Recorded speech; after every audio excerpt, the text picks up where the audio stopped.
ঢাকা বিশ্ববিদ্যালয়ে কেন্দ্রীয় ছাত্র সংসদ ডাকসুর নির্বাচনে আজ থেকে প্রার্থীদের প্রচার প্রচারণা শুরু হয়েছে।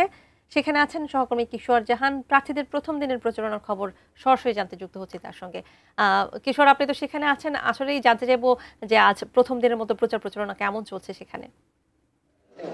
তানিয়া, আজকে আসলে ডাকসু নির্বাচনের যে আনুষ্ঠানিক প্রচার প্রচারণা সেটি কিন্তু শুরু হচ্ছে। তবে শুরু হওয়ার আগে আসলে রিটার্নিং কর্মকর্তারা এবং প্রশাসন থেকে যে নির্দেশনাটি ছিল সেটি হচ্ছে যে ভিপি, জিএস এবং এজিএস পদপ্রার্থী যারা আছেন তারা আসলে প্রচারণা শুরুর আগে আচরণবিধি নিয়ে আসলে চিফ রিটার্নিং কর্মকর্তারা ওনাদের সাথে বুঝবেন। আমি ইতিমধ্যে আসলে সিনেট ভবনে আছি এবং দেখতেই পাচ্ছেন তানিয়া, সিনেট ভবনে আসলে কিন্তু চিফ রিটার্নিং কর্মকর্তা যারা আছেন, প্রধান চিফ রিটার্নিং কর্মকর্তা সহ এবং প্রার্থী যারা আছেন জিএস, এজিএস এবং নানা দলের নানা প্যানেলের আসলে ভিপি প্রার্থী যারা আছেন এবং একই সঙ্গে স্বতন্ত্র যারা দাঁড়িয়েছেন তারা কিন্তু ইতিমধ্যে আসলে সিনেট ভবনে এসেছেন এবং আচরণবিধি নিয়েই আসলে আজকে যেহেতু আনুষ্ঠানিকভাবে প্রচার প্রচারণা শুরু হবে এবং আনুষ্ঠানিকভাবে প্রচার প্রচারণা করতে পারবেন যারা প্রার্থী আছেন তারা, সেই শুরুর আগে আসলে মত বিনিময়ের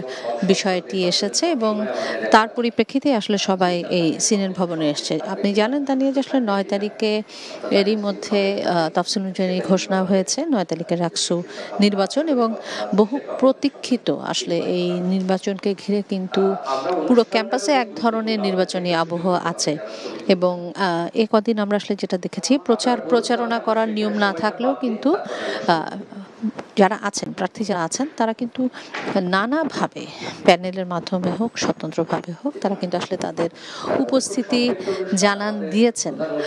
সেটা আসলে প্রচারণার অংশ তারা বলছেন না, কিংবা রিটার্নিং কর্মকর্তা যারা আছেন তারাও আসলে এটা ঠিক সেভাবে আমলে নেননি। কুশল বিনিময় কিংবা নামাজের পরে আসলে ভোটারদের সাথে দেখা করার মধ্য দিয়ে নিজেদের অবস্থান জানান দিয়েছিলেন কিন্তু প্রার্থীরা। তবে আজকে থেকে আসলে আর কোনো লুকো ছাপা নয়, আজকে থেকে আসলে আনুষ্ঠানিকভাবে ওনারা ওনাদের প্রচার প্রচারণা শুরু করবেন এবং প্রচার প্রচারণার ক্ষেত্রেও কিন্তু কিছু বিধি নিষেধের কথা বলা হয়েছে। আমরা যেমন রঙিন পোস্টার ব্যবহার করতে মানা করা হয়েছে, একই সঙ্গে আমরা দেখেছি ঠিক দুদিন আগেই আসলে অনলাইনে তিনটি গ্রুপ নিয়ে আসলে নানা ধরনের অভিযোগ ছিল। প্রশাসন থেকে কিন্তু সেই 3টি গ্রুপও সাময়িকভাবে বন্ধ রাখার জন্য চিঠি দেওয়া হয়েছে, আসলে কর্তৃপক্ষকে চিঠি দিয়েছেন তারা।